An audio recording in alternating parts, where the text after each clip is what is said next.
slightly a lighter chapter. No, not too much of calculations involved in it. Right, more to deal with the various rating agencies and what actually drives them, or probably on what basis, or what are the various ratings do they give, and how do I interpret the ratings for the various. So it's just a very brief introductory kind of a chapter itself on the rating agencies, which we have to understand. The major role of any rating agency is to assess the credit worthiness of, today we are seeing of every instrument. Even for IPOs, you'll see some credit rating agencies giving their grading, right? Even for loans. See, typically the scenario is just evaluating the paying capacity of the borrower. To what extent he is sound enough. So even if he is taking a loan, to what extent you can be assured of receiving your payment. That is what is the major role which any credit rating agency is performing. So there are two things which they generally evaluate, which we have to be very careful of. They evaluate the issue. Issue is nothing but the specific bond which has been raised. They provide an evaluation for that issue, or they'll also provide an evaluation for the issuer. Issuer is a company as a whole. Issue is different kinds of bonds. Because a company can issue 4-5 types of bonds, 4-5 bonds. Each bond may have a separate credit rating. Overall, the company can have a separate credit rating, right? Because see, if for the initial borrowing, where let's say a few hundred million, probably the company's overall business structure is so solid that they can pay that loan very easily. So that will get a very high rating. Whereas another 1,000 million they are raising. Now that extra capital, the position of the company may not be that strong enough to repay that much amount, because unless they find avenues to run their business for that 1,000 million, they cannot generate profits and they cannot pay interest. So what could happen? The higher the amounts that are getting raised, the higher the risk comes in. Let's say even in an individual standpoint also, if I want to borrow a 10 lakh loan for my house, banks give it without too much of evaluation and all. But if I want 1 crore for my housing loan and my paying capacity is, my salaries are very lesser, then probably even if I am paid, even assuming that they are sanctioning the loan, they will sanction it at a higher rate. And probably so much of other collateral may come in, because my credit worthiness is not worth sufficient for that 1 crore. That's where probably when the banks typically approach for the loan also, they say at the max we can give you this much of a loan. They just take they have a crude ways of doing the calculation also. Some number times your annual pay, whatever. There are different mechanisms of arriving at that. But the intention behind all these things is your payment potential, right? So if you are demanding a loan very high than your payment potential, either it would be rejected or it would be charged a higher rate of interest, because your credit worthiness is actually going much down. So even if a bank is not willing to give, someone else is willing to give. A chit fund company is willing to give that loan, but it may give it to you at a much higher rate because the risk associated is much higher in that process. So typically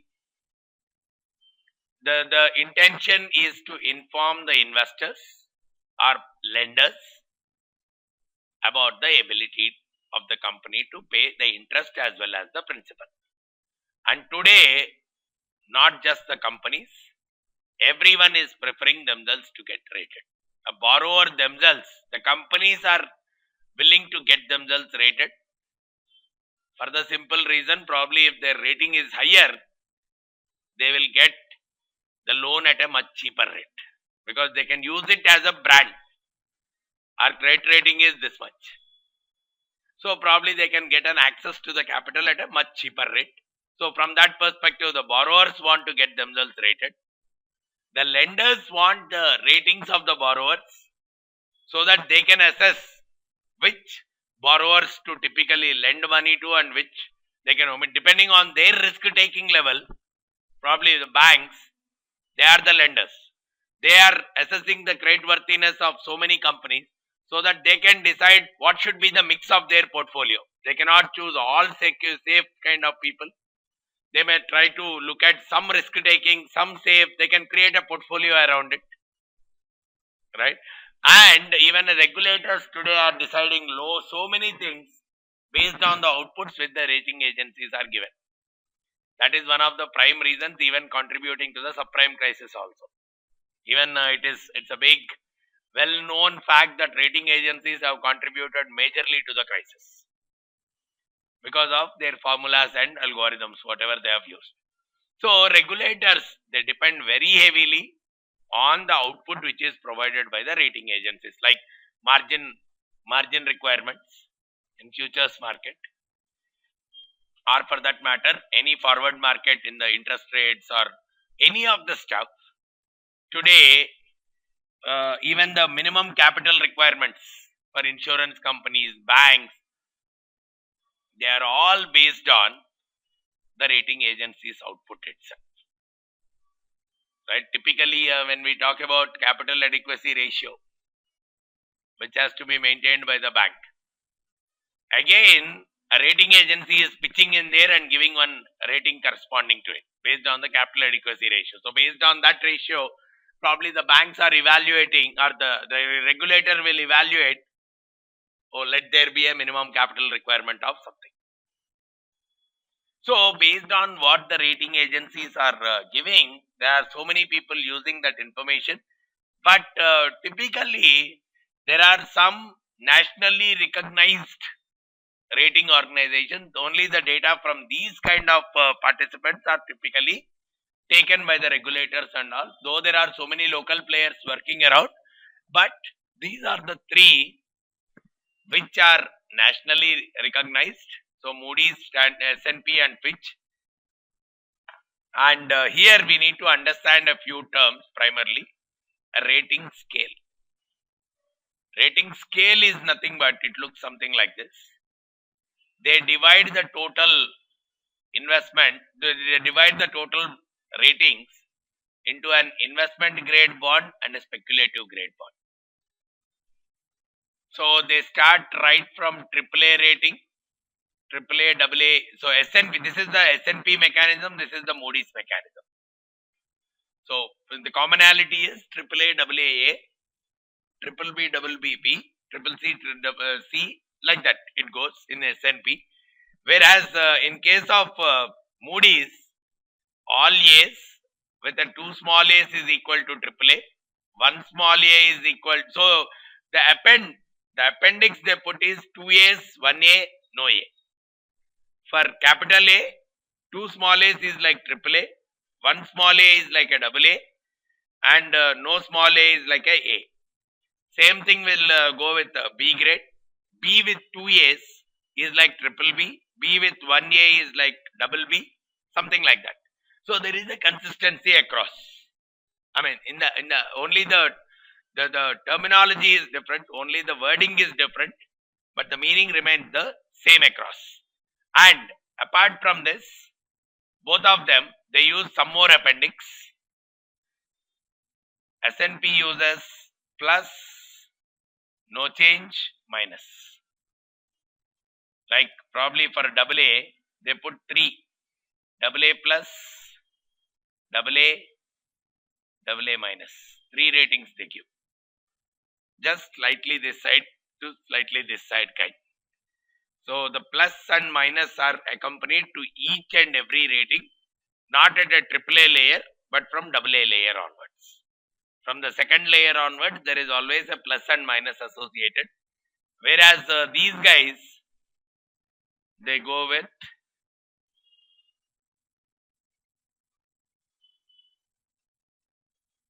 something like this. 1, 2, 3 is the appendix they put.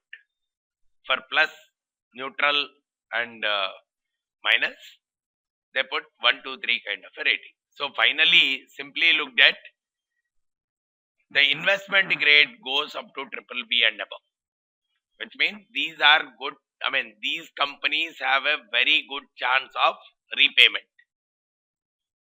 Right? Triple A is like very high.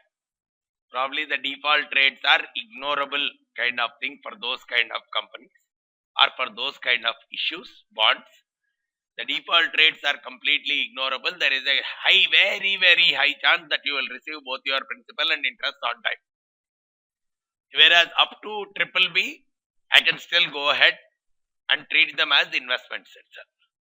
Whereas from double B and below, we are treating them. Now you see highest quality, high quality, strong capacity. Those are some of the terms that we are using. But from here, likely to meet, but with some uncertainty. Lowest quality, there is a chance of default. Very high chance of default. Now, if you are investing your money here, you are taking your risk. Unless you are compensated very heavily, this is what is subprime lending. I am giving a loans to this quality people, to this quality companies. Right? Because I want to get a higher rate of interest. I am lending to these kind of parties. I am taking my own risk. Right? So these are what are typically getting into. So the investment grade, this is what we call as the rating scale. They have some mechanism where they divide the entire set of investments into various groups. And the grouping is all companies falling into one group. They are definitely different from the companies that are falling into the next group in terms of the risk level. So even in that list of bonds and their prices which I have shown, the ones which were giving a 7-8% kind of returns, they were having a rating of AAA. Whereas that the one that was having a 12% kind of a return, it was having a rating of AA or single A, something like that. So which means because its rating is slightly lesser, the risk associated with it is slightly more. So it has to give a slightly higher return, otherwise no one will look at it. Right? So that is what we are calling as the various rating scales. So S&P has its own rating scale, Moody's has its own rating scale, like that everyone. But the broad division is investment grade versus the speculative grade. Apart from rating, these rating agencies also give what is called as a credit outlook. I mean earlier when these rating agencies have given rating for the Indian banking sector, they have downgraded the Indian banking sector along with a credit outlook of negative, which means in the future it may even go further down. In the future, there is a possibility that the rating can come even more down. Negative outlook means that. When you say there is a positive outlook, probably it's expected that the next rating is going to be a higher rating. If the future is neutral, they don't want, if the outlook is neutral, they are not commenting anything about. See, sometimes they want to observe for 3 more months, 6 more months before they upgrade or downgrade. In that case, they give an outlook. If it is a positive outlook, it means probably after 6 months or the next rating which they are going to release, if everything is met, they are going to increase the rating. Negative outlook, they are going to decrease the rating if things don't change within this period and it is continuing the same way. But the most important thing is developing or evolving rating outlook, which means there is a chance of going in either direction. The next rating could be either up or down. When they say outlook is positive, the chance is on the higher side or no change. Negative, the chance is on the lower side or even more observation. But if they are giving a evolving kind of a rating, It will change, but either in the upward direction or in the downward direction. That is what is a evolving kind of an outlook which they are giving. And now coming to the rating, one more important aspect we are looking at is solicited versus unsolicited. If an issuer asks or pays to get himself rated, or if an issuer approaches the rating agency to get himself rated,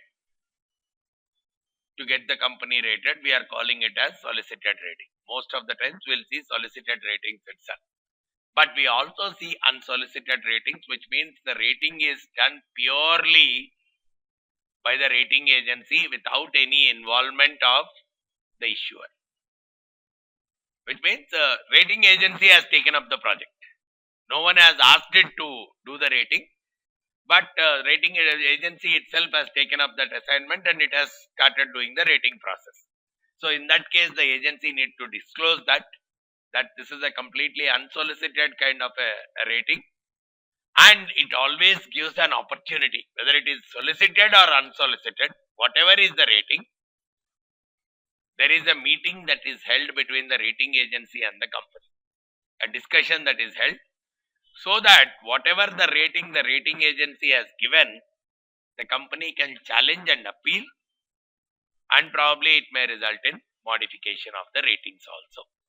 So whether it is unsolicited or solicited, this kind of thing will definitely come into picture. It's not a one-sided activity, right? So if at all the company can appeal on that, can present its facts in a much better way, the rating agency is open to that. Yeah, here one more word which we missed out is the fallen angels. It's nothing but securities which were having investment grade rating at one point, today have fallen on. Probably a Kingfisher is a much better example. At one point in time, they had a very decent credit rating, but today they may go, I don't know what kind of rating they may get, but that is the kind of a great ratings, which means they are all like fallen angels. But yeah, again, if I have some kind of an idea that they can bounce back, then only we are treating them as angels. Otherwise, they are completely gone cases altogether. Yeah, another important dimension is who has to pay for the rating. Issuer is paying versus subscriber is paying. Issuer paying is company itself paying to get itself rated. Earlier, there used to be a subscriber rating also. Subscriber rating is basically like your background verification check. And the investor will pay the rating agency, please do the rating of those borrowers. Right? The investor is paying. It's not the lender is paying. Lender is paying, not the borrower. Borrower himself getting rated is an issuer pay model. Lender is paying to get the ratings of the borrowers. It's a subscriber pay model. But there has been some kind of apprehension regarding the issuer pay model. If actually the company is paying to get itself rated, there could be a chance that if they pay more, they get a better credit rating and vice versa. But I mean, to some extent there is a fact in it, but the experts look at it in the other way also. The typical way they look at the rating agency as an external monitor to the company. It is not a part of the company. It's an external part of the company. So typically, if the ratings they have given are not working in the real world, they are actually losing reputation. Right? For small period, probably it may work. That's the reason the whole crisis, rating agencies are blamed very badly for that. Right? And that's the reason it has even come out that the rating agencies have fallen prey to these companies. In this entire securitization market, rating agencies have gone in line with the companies itself in terms of giving a better rating for all those subprime kind of loans also. But in reality, By taking a higher amount, if you are giving a better rating, because rating agency is not a part of the company at all, it's an external thing. So if the accuracy levels are very bad, the reputation on which the rating agency's life is existing, the reputation of them is completely at risk. And why only the rating agency? The reputation of the company is also at risk. Right? Because in future they may not get at that same rate. Though someone is mentioning it as AAA rated, everyone knows there is something going into it. So probably even if we are lending to that kind of a company, we'll take a very high rate of return. So the trust of the company also will typically go down. So both the parties are at stake if the independence is compromised. Right? So that is what is the major argument people make, though it's an issuer pay kind of a model.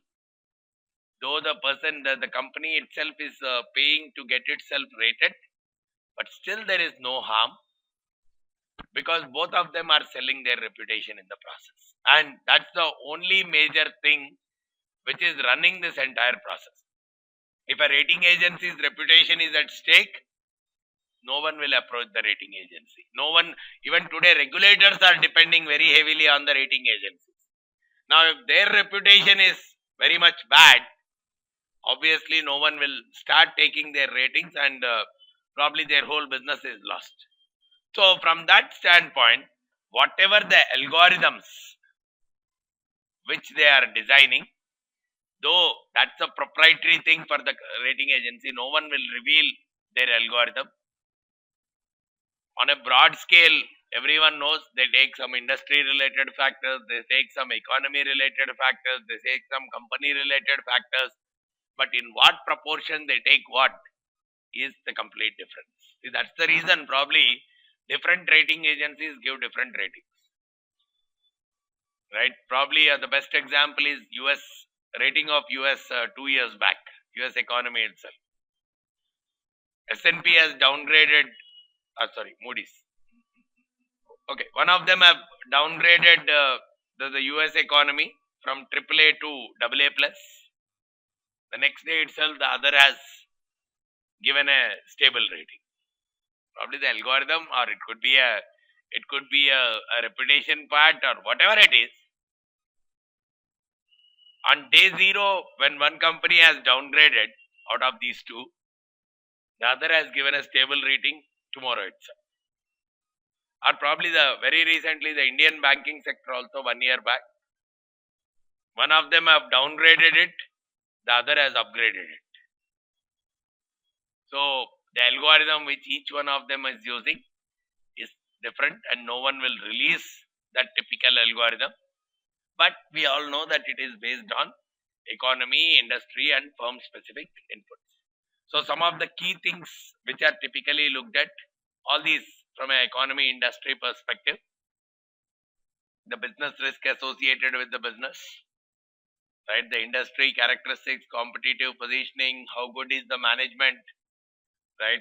What is the financial risk involved, how much loan they have already taken, already existing debt, what are the financial policies and characteristics, profitability of the company, how much is in the form of cash flows, how secure are the cash flows of the company.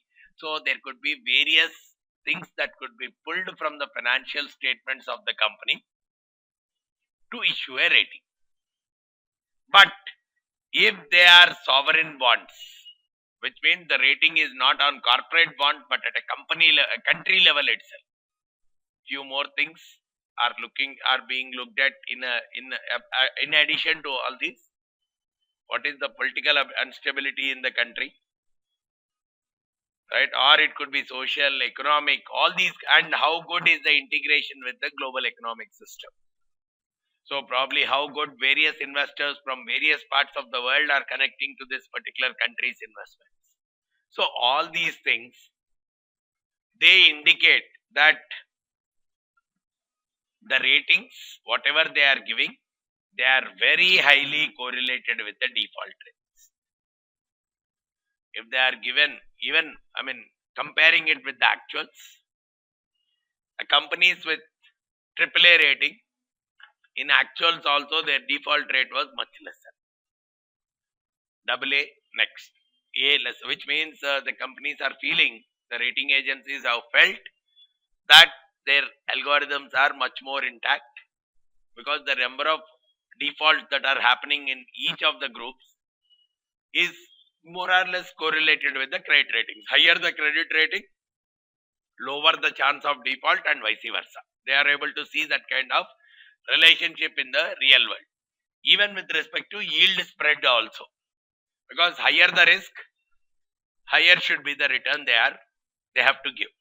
So they have found that the rating grades, rating scales which have been given, they are matching more or less with the actual rate of default and also with the yield spread.